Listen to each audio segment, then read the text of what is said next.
নমস্কার বন্ধুরা, আমার নতুন একটি ব্লগে আপনাদের অনেক স্বাগত। তো আপনারা নিশ্চয়ই আগের ব্লগটা আমার দেখেছেন। তখন আমরা গাড়িতে উঠছিলাম। তো আমরা সবাই গাড়িতে উঠে পড়েছি। এবার আমরা যাব রুদ্রকে নিয়ে পুজো দিতে। আমাদের বাড়ির সামনে এই মন্দিরটা, এই মন্দিরের ঠাকুরগুলোকে প্রণাম করে আমরা বেরিয়ে পড়লাম।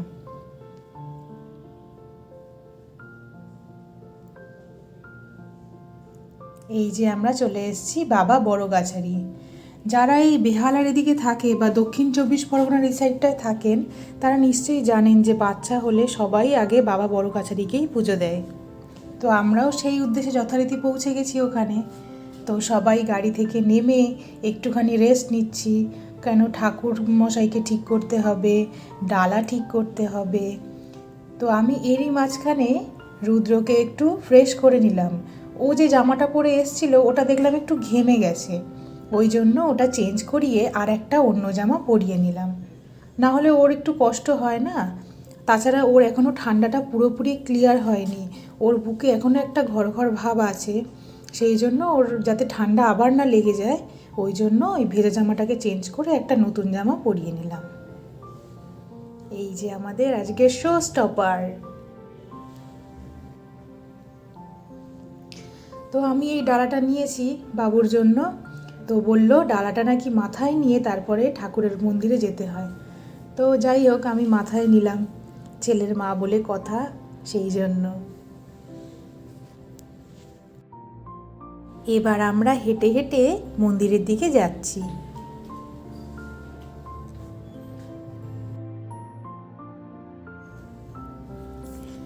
যেখান থেকে ডালা ঠিক করতে হয় সেখান থেকে মন্দিরের পুকুর অবধি অনেকটা হেঁটে হেঁটেই যেতে হয়। তো পুকুরের কাছে আমি চলে এসেছি। এই জল একটু মাথায় ছিটিয়ে নিয়ে বাবা বড়গাছারির যে ঘট আছে সেই ঘটটা নাকি এই পুকুরের জল দিয়ে ভরতে হয়। এই পুকুরটা না একটা বিশেষত্ব আছে, যারাই এখানে আসেন বাচ্চাদের জন্য স্পেশালি, তারা বাচ্চাদেরকে এখানে ন্যাড়া করেন, করে স্নান করিয়ে তারপরে পুজো দেন। আমি আর এই রিস্কটা নিলাম না। কেন জানেন তো?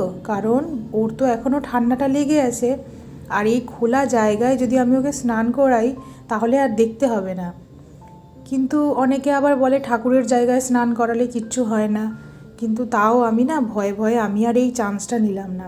আমি ওই জলটা দিয়ে ওর গা হাত পা একটু মুছিয়ে নিলাম, আর ওর যে চুল একটুখানি কেটেছি আমি, সেইটাই আমি ঠাকুরকে প্রণাম করে আর যা মনস্কামনা আছে সেটা করে ওই ঠাকুরের এই পুকুরে আমি এই চুলটা বিসর্জন দিয়ে দেব।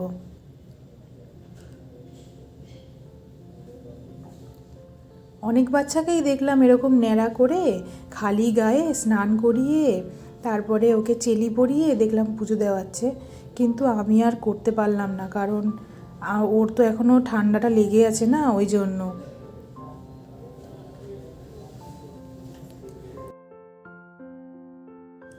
এবার আমরা বাবুকে একটু সাজিয়ে নিলাম, তিলক পরালাম, গলায় মালা পরালাম।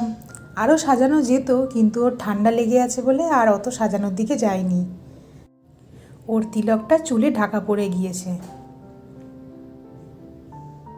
এবার আমরা মন্দির প্রদক্ষিণ করছি। আগে 7 বার মন্দির প্রদক্ষিণ করে তারপর পুজো দিতে হয়। তো প্রদক্ষিণ করে এবার আমরা মন্দিরে ঢুকবো। মন্দিরে ঢুকে গেছি, এই যে এখানে পুজো হচ্ছে, এখানে আমরা এবার পুজো দিয়ে দিলাম। দিয়ে তারপরে এই যে জায়গাটা দেখছেন, এখানে যাদের ছেলে হয় তাদের গোপাল দেয়, আর যাদের মেয়ে হয় তাদের রাধা দেয়। দিয়ে এরকম একটা করে মূর্তি কিনে ওরা ওখানে বসায়, বসিয়ে ঠাকুর নম করায়, করিয়ে ধূপধুনো দেয়। তো এইগুলো করায়। তো আমরাও এরকম করেছি, করে তারপরে ঠাকুরকে নম করে আমরা বেরিয়ে এসেছি। আমাদের পুজো মোটামুটি হয়ে গিয়েছে। তো ও একটু ঘ্যান ঘ্যান করছিল, একটু রোদ উঠেছিল, ওর ভাল লাগছিল না, অনেকক্ষণ হয়ে গিয়েছে না, ওই জন্য। তো সেই জন্য আমি ওকে নিয়ে একটু ঘোরাচ্ছি। দেখুন ছোট্ট বাবা, ওকে একটু ঘোরানোর পর ও শান্ত হয়ে গেছে। এখানে দেখুন কি সুন্দর সুন্দর কানের দুল। মেয়েদের কানের দুলের প্রতি একটা এক্সট্রা নেশা থাকে, তাই না? সেই জন্য বাবুর তো এদিকে ঘুম পেয়ে গেছে, আমার কোলে কোলে ঘুরছে। এবার সবাই মিলে আমরা চলে এসেছি খেতে, কারণ সকাল থেকে আমরা সবাই অভুক্ত, সবাই উপোস করেছিলাম পুজো দিয়ে তারপর খাবো বলে। সবার অনেকের খাওয়া হয়ে গিয়েছে, আর এখনও অনেকে বাকি আছে খেতে। তো সবার খাওয়া দাওয়া হয়ে গেলে তারপর সবাই মিলে আবার একসঙ্গে বাড়ি ফিরব।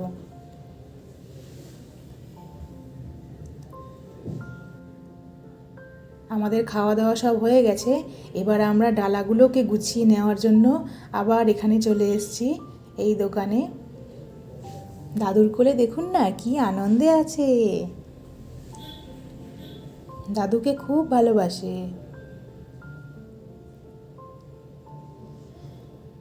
এবার আমরা আবার সবাই গাড়িতে উঠে পড়েছি বাড়ির উদ্দেশ্যে রওনা হব বলে।